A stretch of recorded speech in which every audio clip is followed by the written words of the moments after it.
বিদায়বেলা যে কত কষ্টের, কত যন্ত্রণার, কত আবেগ, মানে এটা হয়তো বা আপনাদেরকে বুঝায় বলতে পারবো না। এটা যেই হোক না কেন, আমরা পৃথিবী যখন চলে যাই সেটাও একটা বিদায়। বাসায় কেউ আসলে মা ভাই বোন চলে যায়, তাদেরকে বিদায় দিতে হয়। এই মুহূর্তগুলো জাস্ট নেওয়া যায় না। তো আজকে হচ্ছে আমার আপু চলে যাচ্ছে, আমার এত পরিমাণে খারাপ লাগতেছে, মানে আমি যখন ভয়েসটা দিচ্ছিলাম তখন আমার বুকটা ফেটে যাচ্ছিল। আপু আসছিল, বড় বোন আমার, আপু আমাদের জন্য অনেক কষ্ট করছে, আমাদের অনেক কষ্ট করে বড় করছে। ও ঋণ কখনো আমি পরিশোধ করতে পারবো না। যখন যাচ্ছিল বুকটা জানি ফেটে যাচ্ছিল, যে মনে আমার এক সাইডের হাড় আর এক সাইডে যে যেন জয়েন্ট হচ্ছে। এর জন্য আমার আম্মা আসতে চায় না, আমি এই জিনিসটা নিতে পারি না। আসলে আমার অনেক খুশি, আমি যখন চলে যাই ওরা, বুকটা যেন আমার ফেটে হাহাকার হয়ে যায়। কেননা বাবার বাড়ি অনেক দূরে, যেতে পারি না, ওরাও সহজে আসতে পারে না। খুব সচরাচর যা আসা হয় তাও আসা হয় না। এর জন্য মানে এত পরিমাণে খারাপ লাগে। ওরা যখন চলে যায় চারোদিকে শুধু বাসায় এসে ওদের স্মৃতি, ওদের স্মৃতি।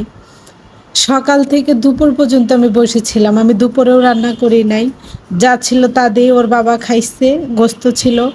পরে রাত্রেবেলা, রাত্রেবেলা না, আমি ওই দিন আর শুটই করি নাই, পরের দিন দুপুরে রান্না করছি এগুলা।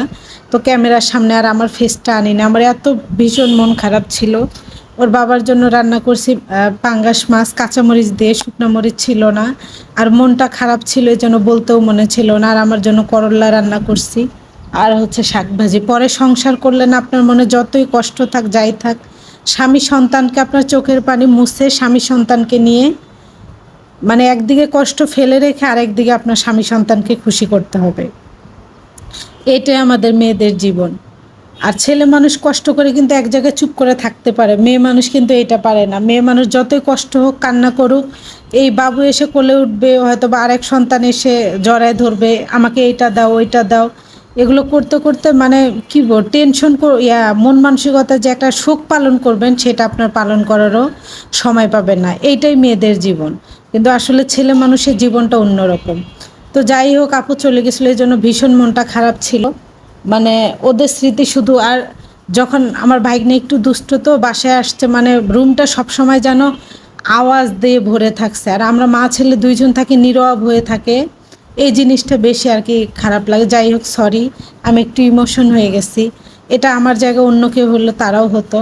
তো যাই হোক, সবাই ভালো থাকবেন, সুস্থ থাকবেন। দেখা হচ্ছে নেক্সট ভিডিওতে। আল্লাহ হাফেজ।